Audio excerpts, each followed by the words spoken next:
Serenbe is a place where the innate connections humans have with nature and all living things is celebrated through work and play. And we're here to tell the stories of those who have been inspired by this biophilic way of life in our community and across the country. This is Serenbe Stories.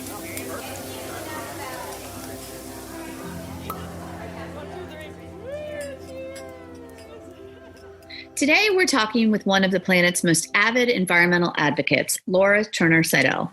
Laura works with and supports organizations that address urgent challenges affecting the health, functionality, and vitality of our life support system, our air, water, land, food, biodiversity, and climate. She co-founded the Chattahoochee Riverkeeper to help protect Georgians' drinking water, as well as Mothers and Others for Clean Air, which works to improve air quality for at-risk populations.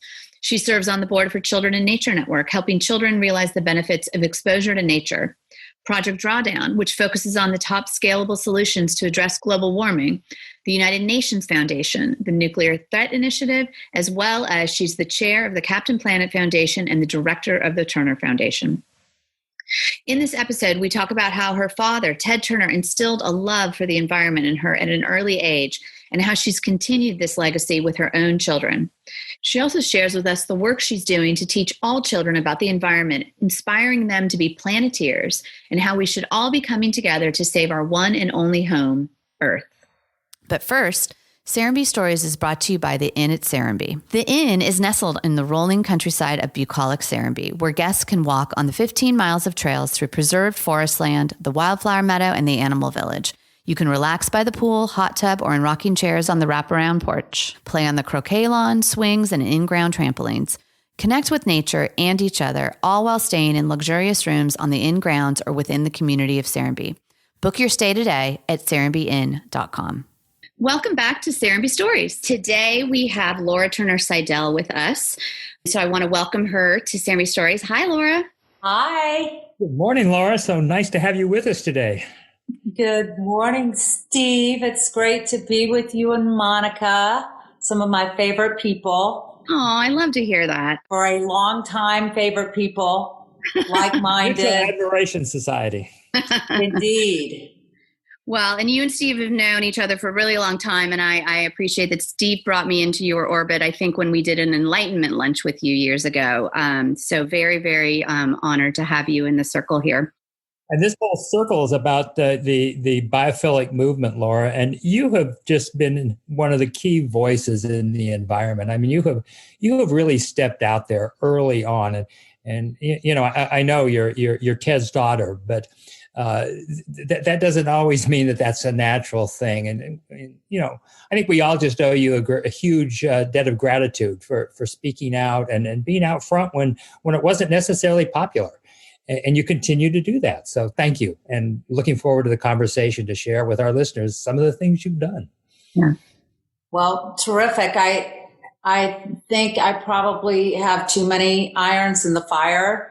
And, you know, but when I see a big gap that's not being addressed, I try to bring other people and partners to helping solve the problem. And in every case of the things that we're talking about, I think we've been able to achieve that. But it's, you know, my passion really lies with our responsibility to our children and future generations to be a great steward, to pass along to them what the indigenous people passed through so many generations, for us to have a functional life support system, and you know, so that our children can be healthy and thriving and have a intact quality of life, and you know, a future, a promising future. And we have not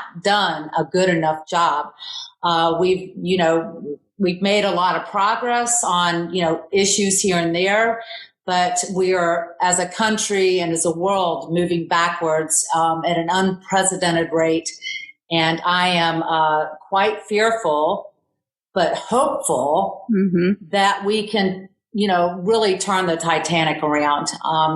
Our children expect us to, like the great young Greta Thunberg has implored us, all of us as grown-ups that have the ability to take action at the ballot box and otherwise, to think about them when we vote and make sure that we vote for people who aren't just beholden to, industries that are more about profit over people, and to really vote for their future, the health and welfare and livability of our ecosystem, our planet. And we know that our health and the health of the planet is inextricably tied. And a lot of people haven't figured that out yet. And that's why we're in the mess that we're in right now. Yeah. Laura, what's the first cause that you found your voice on the environment? Well, the first cause was really that we solved for a big problem. What do they say? Think globally, act locally. And my husband and I, Rutherford, whom you are quite close with and friends with, we knew that we had a big problem with our beautiful Chattahoochee River that gives us it's our lifeblood, and not only our lifeblood in Atlanta, but all the way through Georgia, through Alabama, through Florida to Apalachicola Bay, where there are fisheries, shellfish and fisheries, really important. So what we do in Atlanta is really important to the health of the ecosystem in the ocean and the Gulf. And we realized at that point that for 100 years, our antiquated sewer system had been, spewing out sewage, partially treated sewage. Our downstream neighbors were yelling and doing all that they could to make Atlanta take responsibility, to listen up. We had, mayor after mayor after mayor that turned a blind eye and ignored the problem because it was very complex and a very expensive problem to solve. Mm-hmm. But we started an organization with many different partners, river advocates, river rats, and we put our minds together and said, how are we going to solve this? And we learned about a model, the Hudson Riverkeeper, that had started in the 1960s based on, fishermen coming together that were really upset about their declining catches in shad and other lucrative fish stocks because of polluting industries, primarily oil. And the tankers were going up the Hudson River and washing out their ballasts, and the oil was pouring out into the Hudson and killing the fish. And we thought to ourselves, that is a great model. Let's not reinvent the wheel. Let's go see what they've done. And we started with a riverkeeper, Sally Bethay, who was working at the Georgia Conservancy at the time. She was their water specialist, and in a canoe with donated office space, one computer, one volunteer, and started really to work and raise the profile in our community with the media for people to really understand what was happening, because people just didn't know. It wasn't talked about. Sewage is just not all that sexy. Right. And before we knew it, here we were, major players, with downstream plaintiffs whose businesses and health and recreation opportunities were being ruined because of what we were doing here. And the city of Atlanta wouldn't work with us. It was so frustrating. And so we had to sue them. So a year after we got our nonprofit status, and it's not what we wanted to do, it would have been much easier just to find solutions and work together. But that's not how it went down. We sued the city of Atlanta. We won. We set national precedent.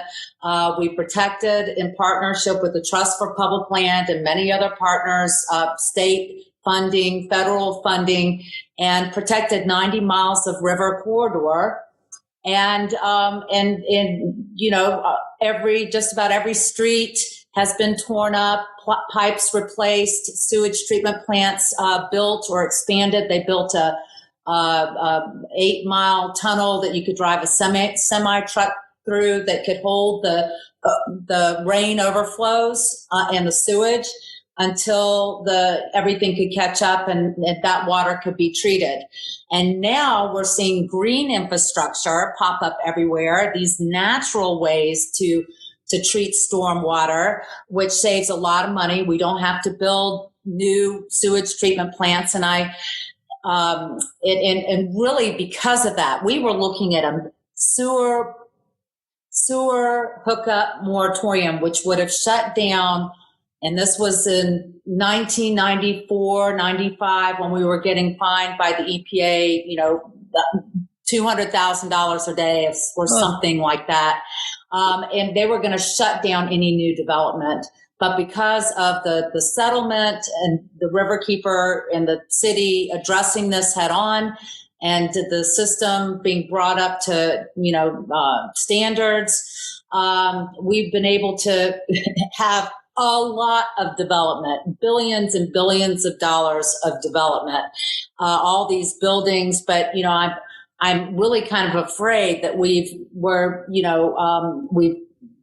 really hit up against that wall. How much development can we really have? We've had a couple of drought situations, I'm sure you guys remember well, where we got very close within 30 days of running out of water in our impoundment, Lake Lanier, the Army Corps of Engineers impoundment. And that is a very scary feeling. And if we were to have a severe drought again, could we support all this new development and all the growing population? So we really have to, as a community and as a state, really take a hard look at this and figure out what the balance is, because we could, cross that line. Right. And I don't think it's far off in the future. I mean, obviously we've been getting a tremendous amount of rain. When it rains, people don't think about these things, right? Well, the entire city is certainly owes you a debt of gratitude, you and Rutherford and Sally, and being south, downriver, we really appreciate it down here, Laura, of all the work you did. And it seems natural now, but it was very unpopular at the time, as I remember. Y'all were really out there. But, you were a young couple with a young family, and you stepped out there. And one thing I've been impressed about is to see not only how you've stood up, but now your children are doing the same. And so here we have 3 generations of leadership, and that is not the average thing. What's the culture within your family that you have been able to instill everyone to stand up? Well, I think it's all, what we learn on television and online really matters. And I think we're a family where that example holds true. My dad, as the media professional or media mogul, if you will, that he was, sat on a top of a mountaintop of information. Yep. And he really made the decisions about that it was important to have responsibility in media and that it needed to be used as a platform for good, both socially and environmentally. And I think my dad always fought, I know he did, even in Washington, D.C., about responsibility in media and what children watched mattered, and that they could be, edutained by the right things, or they could be polluted by the wrong things. Right. My dad was said children should not be watching violence and sex on TV. And that was way before online media. Yeah. And he, it was like he was very good friends with Jacques Cousteau, and aired all his programming, the underwater adventures of Jacques Cousteau, and then National Geographic Explorer. He funded a lot of documentaries and had the Turner Environmental Division, where, a lot of his programming was focused on environmental issues. CNN, of course, putting war in people's living rooms, as it happened with the Gulf War for the first time. Mm-hmm. People could see the atrocities and the violence that happened, and the destruction of violence and of communities and families. And, my dad has been an enormous advocate for peace. Therefore, donating an unprecedented amount of money at the time, over 20 years ago, to the peacekeeping work and other work of the UN. Mm-hmm. And very supportive of the Sustainable Development Goals, 17 of them, which he has said is the business plan that this world needs to develop sustainably. Mm-hmm. And, really growing up with that opportunity to watch CNN, to watch all of this programming, to be edutained, had a big impact on me and my three brothers and my sister, who are all doing work in this space. My sister has her program that's seen in 90 markets across the country on PBS, called EcoSense for Living. And I encourage all of you who are listeners to tune in for that, because they're positive, great, short segments that inform you and activate you around pitching in and making our world a better place, starting right in your own backyard. And then, but anyway, I feel like that's what made the difference for me. And then, of course, when you lead by example, as you have, Steve, for your family, for your community, for the people everywhere who follow what you do and what you've been able to do with Serenbe, when you lead by example, that's very influential. And your children are all working with you, very dedicated to the model that you set in the Chattahoochee Hills country at Serenbe. And I've been thinking, I really want to live there.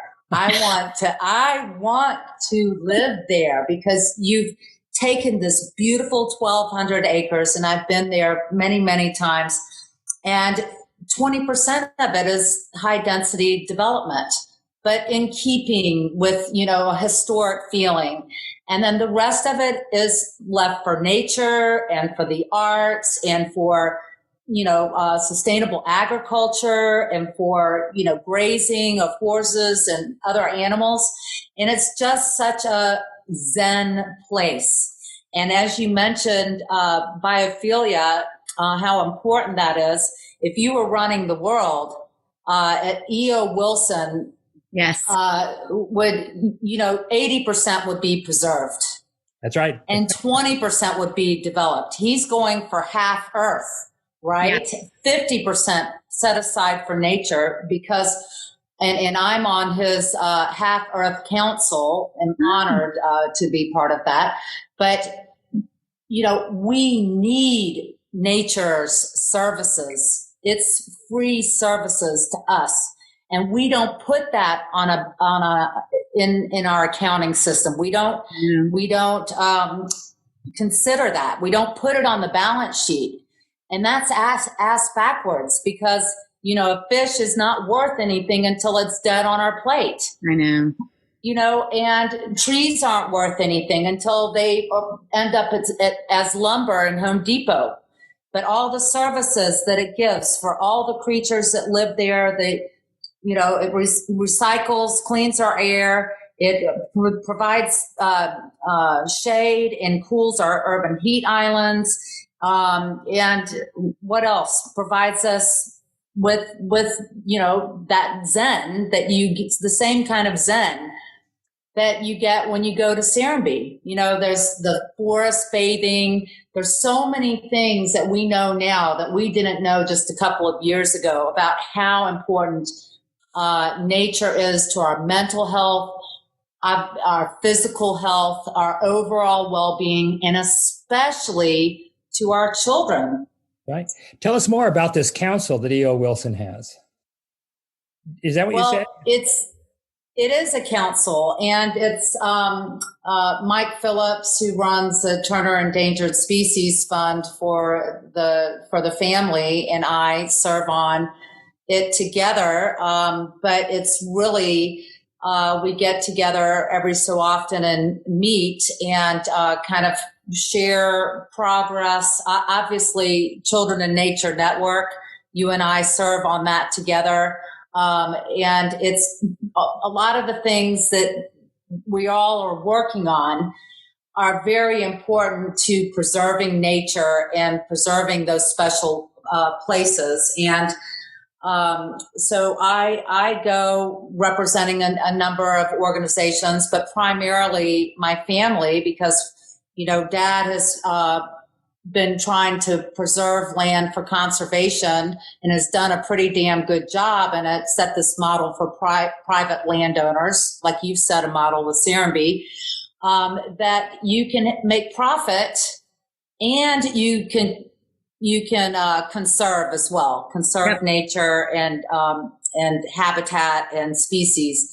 And he's done that with, over about 17 ranches in 7 states, and it adds up to 2 million acres. And, he started with one little place in South Carolina with 3 bison, I think, and he grew that little herd. But when Dad was a boy, he learned about the plight of the Native Americans, the plight of the bison, that they had that they had what is it called when you have something on your head? A bounty. There was a bounty that the U.S. government put on the head of bison because it was everything to the lives and welfare of the indigenous peoples, and it was so sad that happened. But there used to be 40 million bison, along with elk and deer and all the other animals that roamed this country and restored kept the health of the prairies intact. And Dad said one day, it was in the back of his head, if I have this opportunity, this is what I'm going to do. So he started with 3 bison, and now he's got 55,000 head of bison. Oh my God. And he is using the bison now to restore the health of the soil, the high intensive grazing techniques that Alan Savory touted, a while back, I don't know, a decade and a half ago. He's got a great TED Talk out. And obviously, Peter Bick, who made the series Soil Carbon Cowboys. A lot of the solutions here in the Drawdown book, the most comprehensive plan ever proposed to reverse global warming, edited by Paul Hawken, written by our hometown heroine, Catherine Wilkinson. Yep.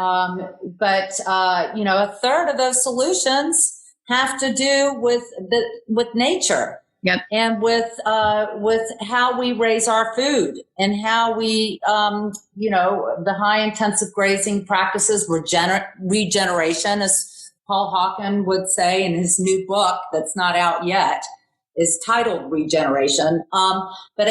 So we're trying to, some folks like Will Harris, another hometown, Georgia hero, of White Oak Pastures, has been, practicing these regenerative techniques. And if you go down there and see his place, you'll see the difference between all of his neighbors and what he's doing. His neighbor's land, even some of his family's land, looks totally degraded, and it is degraded.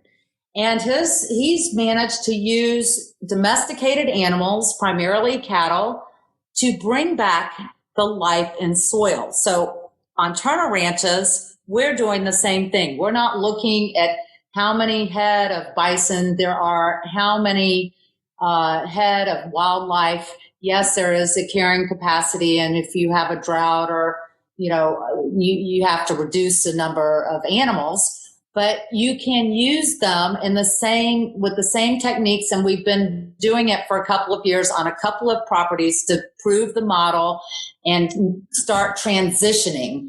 And a lot of his properties had monocultures planted. You can tell I'm passionate about this. Those monoculture grasses that were, not indigenous, right, or endemic.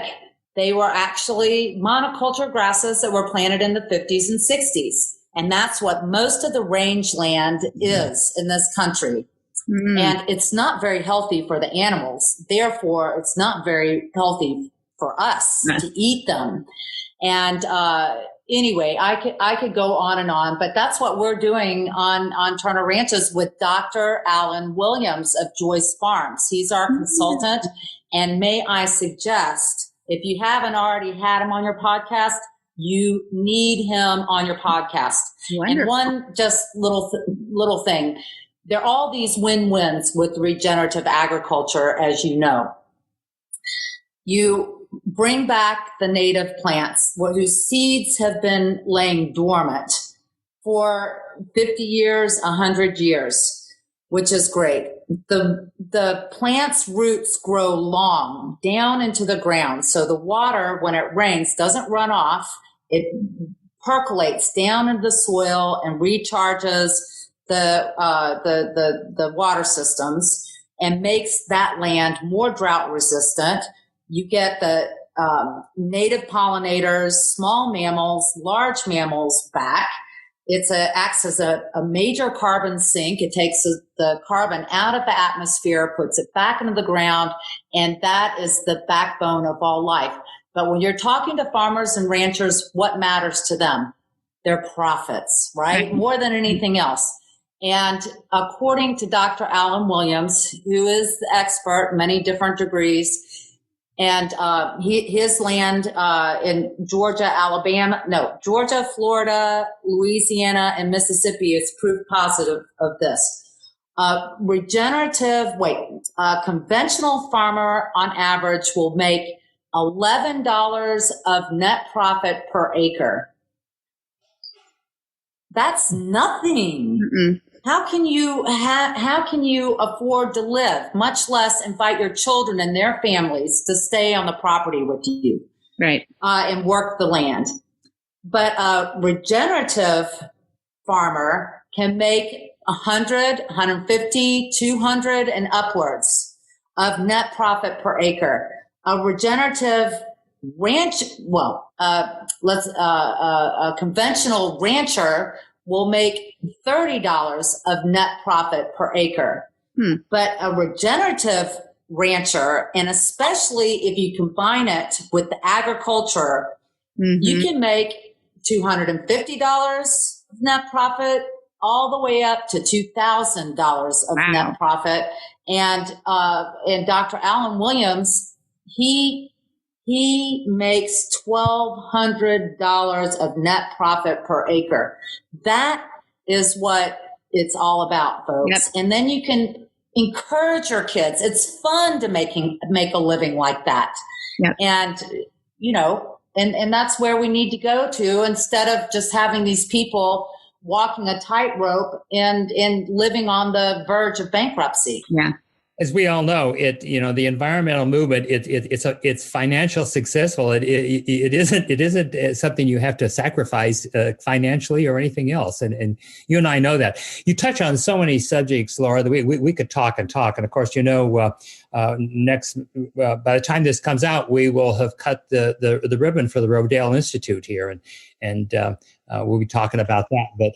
But I want to come back to something you said. Your dad really got some of his early commitments as a child. And I know you have seen how important it is to touch our children, because you and the Turner Foundation was an early funder of Children in Nature Network's research, so that there's at Children in Nature Network, there is a one place that everyone can go to, and we thank you for that. But your dad saw early on, and tell us about Captain Planet and launching that and what you're doing with that now. Well, I talked to you about edutainment of youth. My dad always thought it was super important to educate youth about global issues of importance. And his idea was to, create this Captain Planet cartoon that would air Saturday mornings, and it started airing on Turner Broadcasting, and then following seasons of it aired on Cartoon Network, which was another one of his brilliant ideas, 24-hour cartoons, and really show kids how, because there was Captain Planet, and then there were the 5 Planeteers that represented different elements of the earth. And when these youth from all over the world, represented every continent, came together, they would combine their powers, and then they could even achieve more. But when the job was too tough, their combined powers would call on the superpower, Captain Planet, or divine intervention. That's how I like to see it. These youth were able to combat every social issue, landmines, AIDS, nuclear war, but also environmental issues. Every one that you can imagine was addressed, and that they would fight the eco-villains and beat the eco-villains. Now we have an administration that looks a lot like, to me, the eco-villains in Captain Planet and the Planeteers. I hate to say it, but people that deny the science, deny climate change is man-made and that we have to take action. They're rolling back. I think there are 101 different hard-won environmental protections. Rolling those back, 27 of them have to do with air quality and emissions. And as you know, Stephanie Blank and I co-founded Mothers and Others for Clean Air about 16 years ago now, because children are so vulnerable to dirty outdoor air as it relates to burning fossil fuels. Yeah. And although we've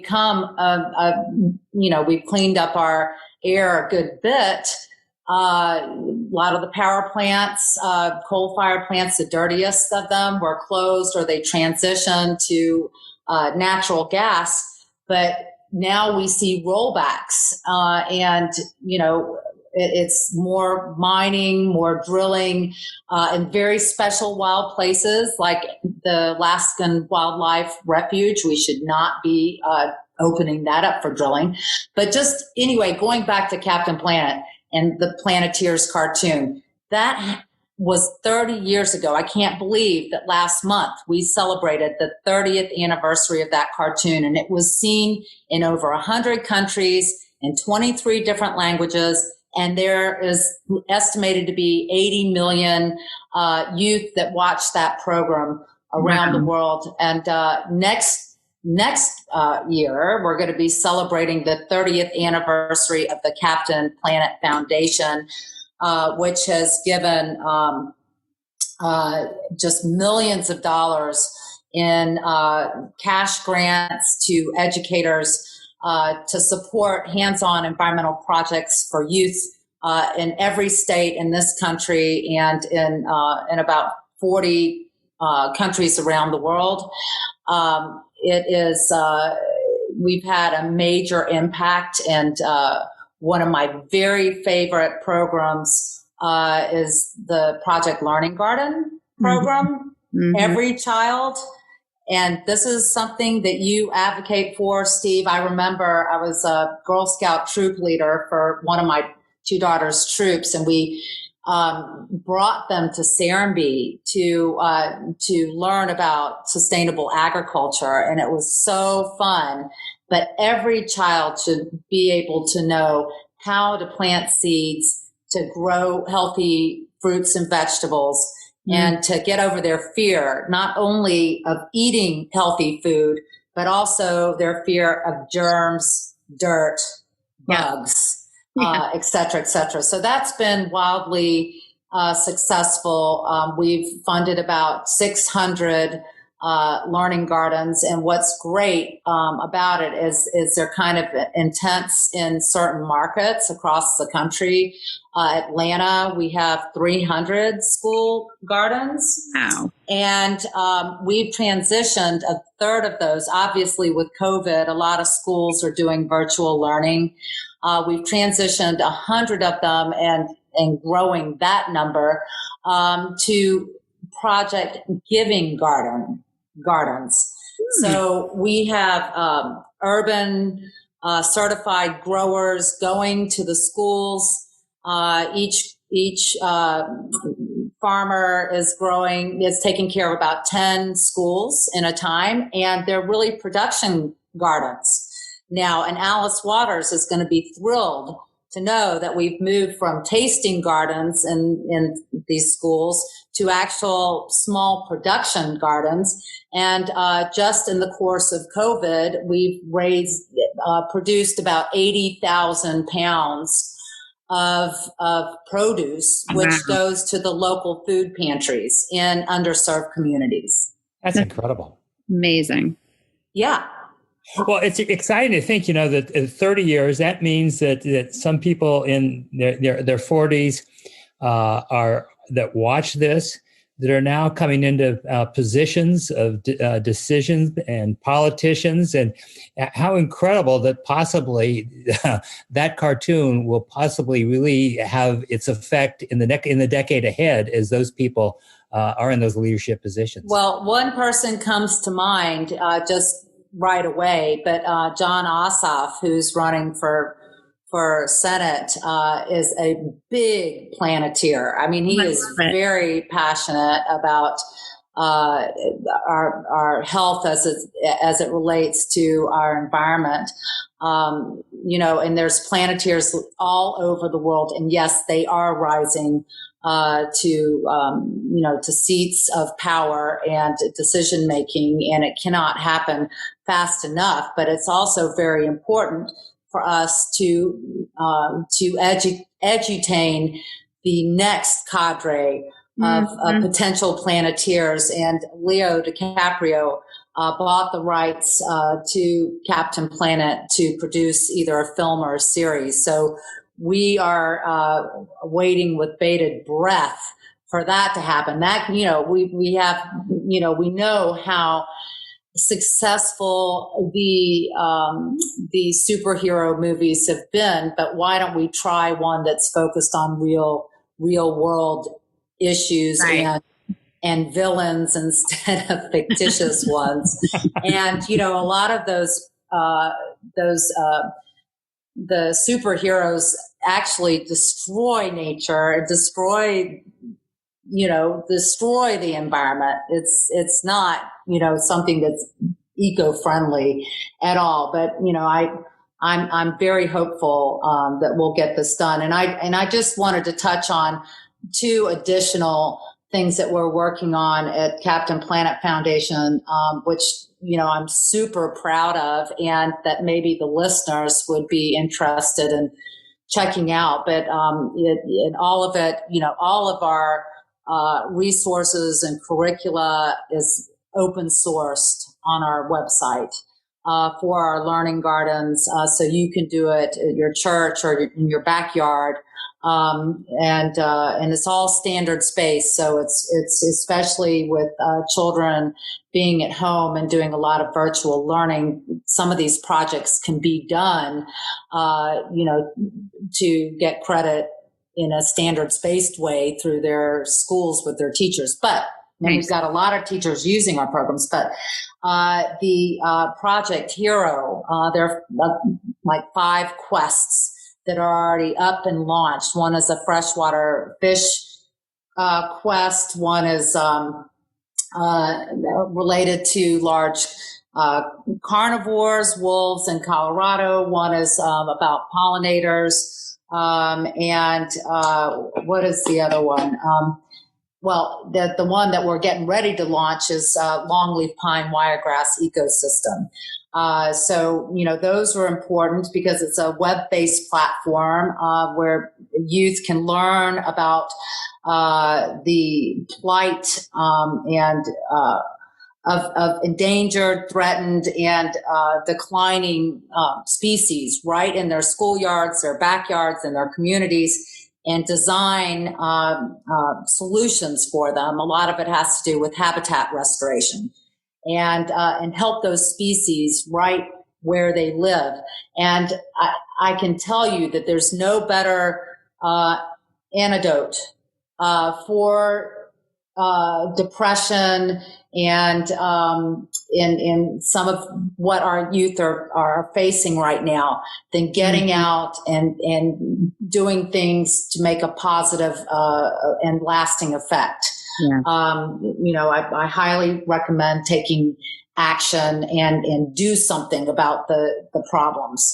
We know that is really helpful, as is getting out in nature. And just back to the library on the Children in Nature Network website, which is open sourced, there are more than 1,000 bodies of research studies, medical studies about how exposure to nature can make people healthier and more whole.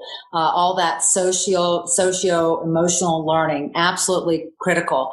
But 300 of those 1,000 studies have to do with how nature affects a child's developing brain and their mental health.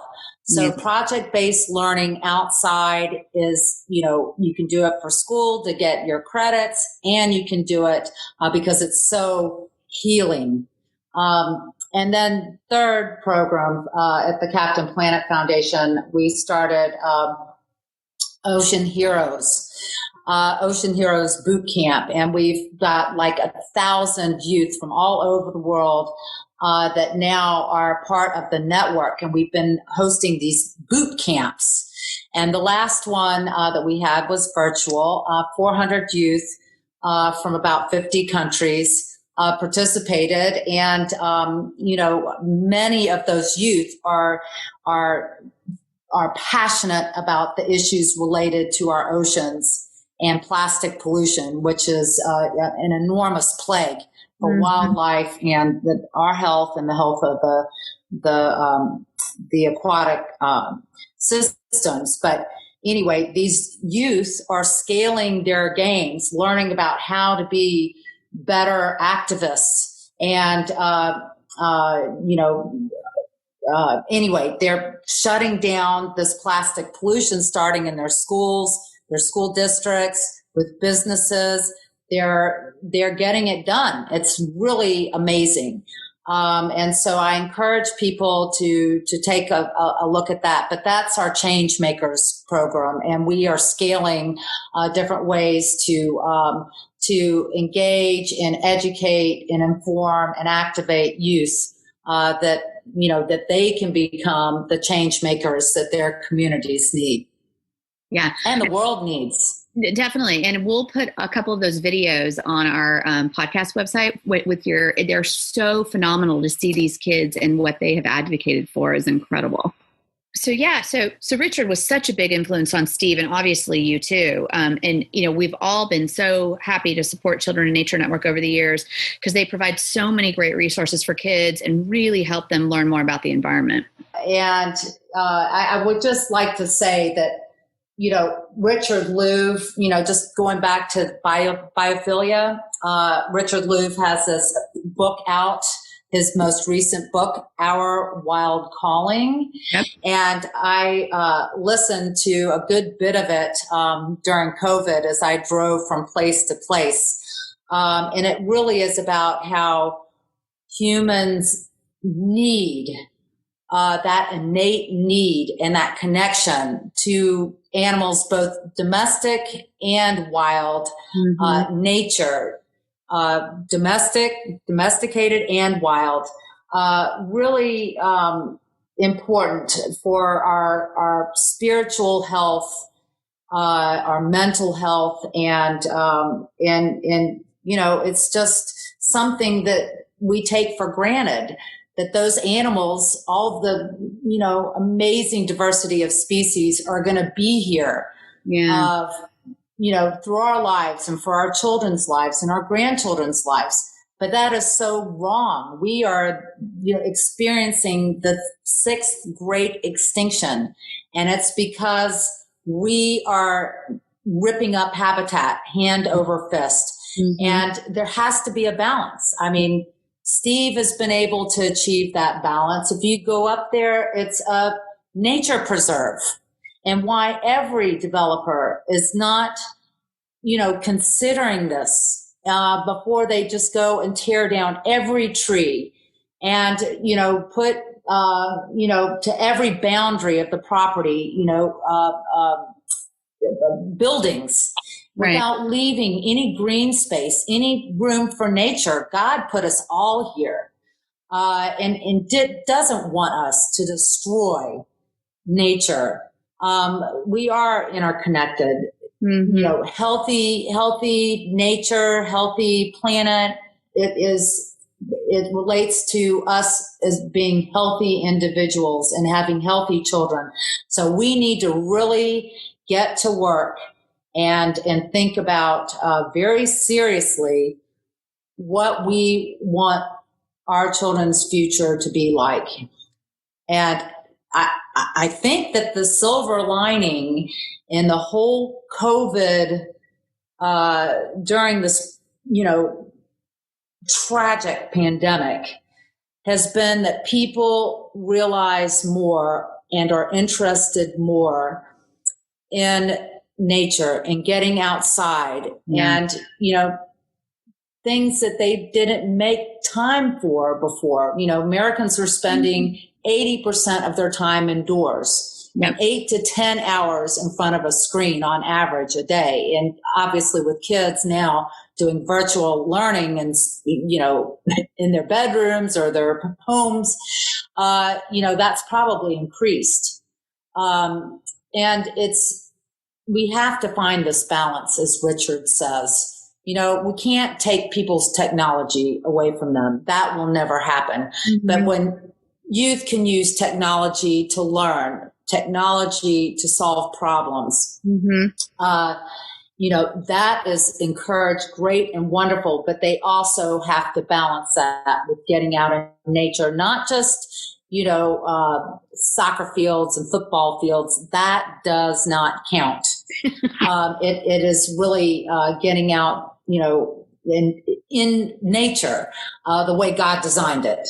And that's what, really my hope is, my dream is that we can think like the Native American people about how decisions that we make today affect the 7th generation, but we don't even do a good job with the children that are here right now. And in fact, we are making them sick with so many different assaults, the chemicals in water, the air that they breathe, the food that they eat, the products that we women as chief consumption officers of our households, who make 80% of the decisions, put in our shopping cart and bring home and then expose our kids to. Mm-hmm. And even this exposure to EMFs, that's something we need to take a much harder look at, because there's a lot of evidence that exposure is harmful. Sanjay Gupta reported on it from 2011 to 2017 very intensively. And there's all kinds of research and studies, and the government's not protecting us. Telecommunication companies are not protecting us. In fact, they're completely immune. They can put up a cell tower right next to your kid's school, and you can't do a damn thing about it. Mm-hmm. And just make sure that your kids have Wi-Fi free zones at night when they sleep, that they're not sleeping with their phone on one side of their head on or their computer on the other side, and getting, these exposures. Because their little bodies are developing, and they're, disproportionately adversely affected by it. And then there's a new movie out that is really a very, very important movie. You may have heard about it. It premiered at Sundance this last January, and it's called Social Dilemma. Social Dilemma. Jeff Orlowski, the filmmaker that made Chasing Coral, made this film, and it's really about the AI and algorithms that social media platforms that have taken over, that make media on social media platforms sensational. Mm-hmm. And in a lot of cases, it's addicting. Yep. And our kids' eyeballs are worth money to advertisers. And the algorithms are set such that they want to keep the eyeballs on the screens. Mm-hmm. And it's, they show how it has contributed, these online platforms have contributed, especially to teen girls' depression and suicide. But every person should watch that and know what the pitfalls are and what has happened. And they have a lot of experts that work for these platforms, for Google, Facebook, Twitter, and they're telling the truth, Well, and it's interesting. I have heard from so many people, moms, a lot of them here at Serenbe, that they have watched this. And it seems like it's the first time that they're, we're so busy, right? And we're well educated, we care, but we're so busy, right? So all of these issues are hard to kind of like, how can I engage with it, right? But this was one of the first things that was sort of a harder topic. And it almost was a little bit of, not quite edutainment, but it was so well done. And it's so important for us to recognize it. It kind of gives me hope. Part of the waking up process, that's happening with getting outside in nature and COVID, and we have a little more time. So I do think there's this opportunity to start having these, if you will, kind of harder conversations about how we can have impact. And I do want to just touch a moment on Project Drawdown, because you guys just launched it in Georgia. And I think all of us, again, super busy, we want to have impact. How can we, what can we do, to participate? What can we do in our busy lives? And I know one of the things is the civic dinners. Can you talk a little bit about, like, how can any of us get involved in sort of this virtual time right now? Well, Project Drawdown, obviously there have been a lot of experts and the universities that have participated in doing a tremendous amount of research about what these 100 solutions that are in the Drawdown book, the solutions to global warming, and what made the most sense for our state. And because we are a big agricultural state, the way we restore the health of our soil is absolutely critical, and probably would have the largest impact of anything else that we do in disseminating that information. But as individuals, there's a lot in there that we can do and talk about. A couple of my favorite. Number 3 is reducing food waste. We throw a lot of food away. And 40% of what's going to landfill is organic and compostable. So, we can reduce how much we buy and don't use that we end up sending into a landfill that turns into methane. We can make sure we do better planning there. But if we are going to discard of it, either use compost now that will come to your house and pick it up, and they take it and compost it. And King of Pops uses it to grow their fruits and vegetables for their pops. It's just a great, closed loop. Yep.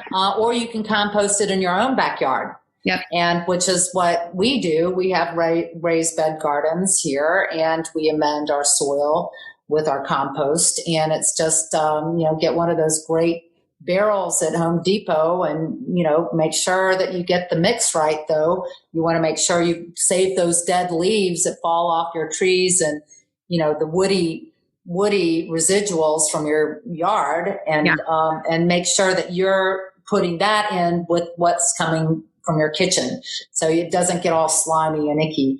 But that's one thing. But the other big thing is, which is so incredibly important for our health, is eating a plant-rich, not plant-based, but plant-rich diet. Nice. And if you add those two solutions together, they become the number one solution for drawdown. And the reason why you want to eat more plants, obviously, you're getting many more phytonutrients than really in dairy or meat. And dairy and meat, depending how it is raised, is inflammatory, causes inflammation. So, but if it's grass finished, and it's not fed on the distiller's grain, that residual from making corn ethanol, that totally throws off the omega-6 to omega-3 ratios. You're getting the phytonutrients that animal as a middleman ate. So you're getting the benefit of whether it's, if you're a hunter and you eat deer, or you're actually eating, beef from white oak pastures. But actually, the way they graze these animals on endemic plants, woody plants, the forbs, which are weeds, but that's what the industry that makes all the chemicals to kill the weeds calls them, but they're really put there for a reason. And it turns out that they're medicinal for the animals and are anti-parasitic and, really good. They have phytonutrients as well. And then, planting legumes, is part of it. And all the plants, the phytochemicals from those animals that you eat, you get the benefit of. So it's like this wonderful, wonderful full circle of how we can make ourselves healthier, and also reducing methane. If the plants that the animal eats are woody, then it reduces the amount of methane that the animals emit. That's Fred Provenza, who wrote a really important book called Nourishment. He, in his research, has discovered this. And that's another really important book. But for those people who want to know what regenerative grazing and agriculture looks like, and restoration of nature, The Biggest Little Farm is a great film. And then there's a new film that just premiered on Netflix on September 22nd, but it's called Kiss the Ground. Yes. And it is very powerful. Yes. Very, very powerful. He was out here last fall for the Attune Festival. Amazing. Ryland Engelhardt. Yeah, incredible. He's amazing in Captain Planet. Actually, that was the other Project Hero Quest platform. It's soil health. Oh, I forgot at Captain Planet Foundation. amazing. That we've rolled out across the country, as part of Project Learning Gardens. Yeah, no, and we'll definitely put that up too. I would love to figure out how to get all the kids at all the schools down here involved in those quests. Steve mentioned the Rodale Institute opening up their Southeastern Organic Research Center that's going to do side-by-side trials of conventional and organic, but regenerative is everything, that they're talking about. And I didn't really understand, right? Again, I think of myself as being thoughtful and have a lot of knowledge. But when they started talking about this 2.5 years ago about soil health equals plant health or food health equals our health, just that statement, I hadn't kind of connected that in my head. And that seems so obvious. So that's something I talk about with people a lot. So I love that you're bringing it up because it is so important. So important. Mm-hmm. So important. Mm-hmm. And if we can regenerate God's Garden of Eden outside of us, then we actually will regenerate the Garden of Eden inside us, in our stomachs, and what do they call that? Gut brain health. Everything's about the gut. And the microsystems that live in our gut. And, only then can we be truly healthy, mentally, spiritually, physically. Laura, you are such a voice on so many areas. We are also appreciative that you have a platform that people will listen to. You do have a voice.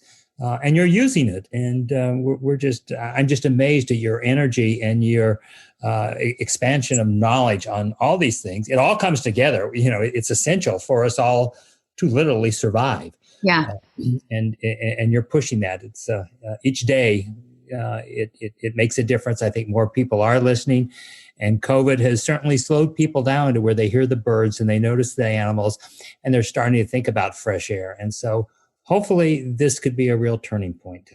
Well, it has to be, because we're running out of time. The big overarching, challenge for us is will we get through this global warming bottleneck?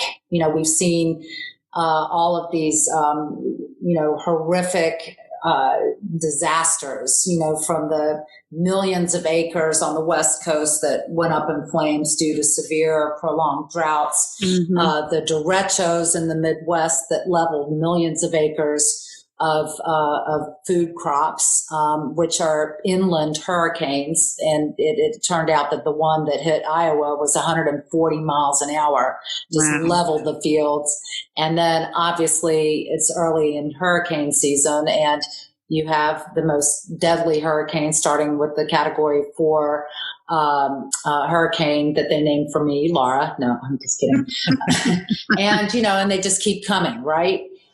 So we have got to make sure that our leadership in this country, because we can't really affect too much the leadership in other countries, but we certainly can get ours right. We're 5% of the world's population, emitting 25% of the global greenhouse gases. We have to be responsible. We have to make decisions that help future generations, and the least of these were mandated in every religion to do that, and make sure that we set a great example with our leadership and responsible, scientific based, all of these things. We've really got to have climate and environmental champions, health champions, mm-hmm. Leading this country. We can't afford, scaling up the oil industry and give them, $700 billion in tax breaks, and that's just, it's not right. It's not right, and we need to invest all of that money into scaling the clean energy economy, mm-hmm. Affordable clean energy for all, and we need leadership who will do it. So our next big opportunity is vote mm-hmm. early at the polls. And we've talked a lot about local and national issues, but Gosh, the United Nations and your dad's funding there. And I know you work with him on that committee. Do you want to talk anything about what's going on there? I am on the board of the UN Foundation. I just was elected to the board pretty recently, pre-COVID. And of course, that is a immense honor. I think that the most important thing is that we continue to support the work of the UN. We have an administration that does not value the work and has defunded the WHO, the World Health Organization, at a time when the WHO is so badly needed in the midst of a global pandemic. And we have, we have a lot of opposition coming from one party. What is critically important, as I said earlier on, is that if we want to be a just and equitable, inclusive world, then that means for all people. Right. And the Sustainable Development Goals is a very detailed plan of how to get there. And it wasn't just from the most brilliant minds in the global north that came up with this plan. It was also the brilliant minds for the first time in the global south. And these 17 goals, obviously we're not getting a lot of news these days because it's all related, to certain things that are happening, the violence, the politics, what have you. But we really need to keep our eye on the prize and continue to invest, because we will not thrive as a country if the rest of the world does not thrive. Okay. And we need to really figure out how to do that. And it's as it is with the Black Lives Matter. This is just like the tip of the iceberg of the overall conversation, global conversation about all lives matter. Yep. In this country, with racism being systemic, the way it is, we're having to address that as a culture. But we're also that way with people in other countries and in the developing world. And we're making decisions here that affect their health and welfare, and the same for their children. And we need to help promote these goals and put them into place as quickly as possible. And I love the 17th one. It's all about partnerships. So Captain Planet and the Planeteers cartoon, you're very limited of what you can achieve if you try to do it by yourself. Yeah. But if you work together with others, there is real game-changing power in that. And so, and just to keep that in mind, that we need to pull together to save our world and to save our children. I guess that's what it boils down to. Well, that's beautifully said. And I think I'm going to end it there. And then unless there's anything else, Laura, you could just interview yourself. This was amazing. I just want to sit and listen to you for like another couple days. Aww, that's so sweet.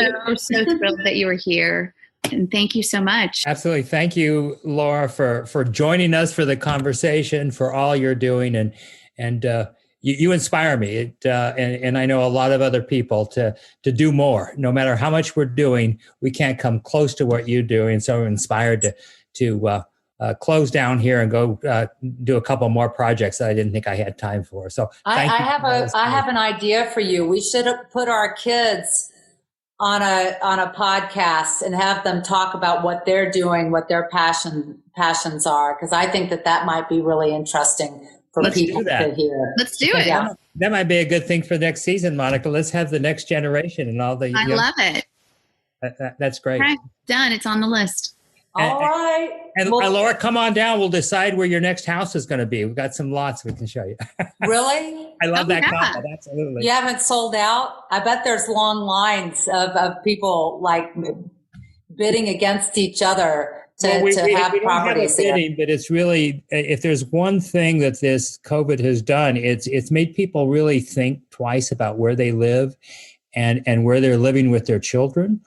And we have had an incredible influx of young families moving from West Coast, East Coast, and Atlanta. And so it's very exciting. Yeah. Including our Sarah Milligan-Toffler, the CEO of Children in Nature Network.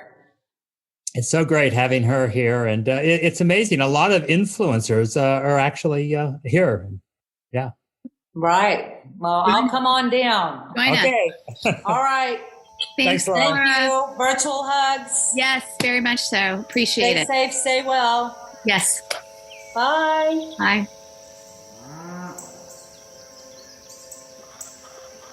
Thank you for listening to Serenbe Stories. New episodes are available on Mondays. Please rate and review the podcast and visit our website to learn more about upcoming guests, episodes, and everything biophilia at serenbestories.com.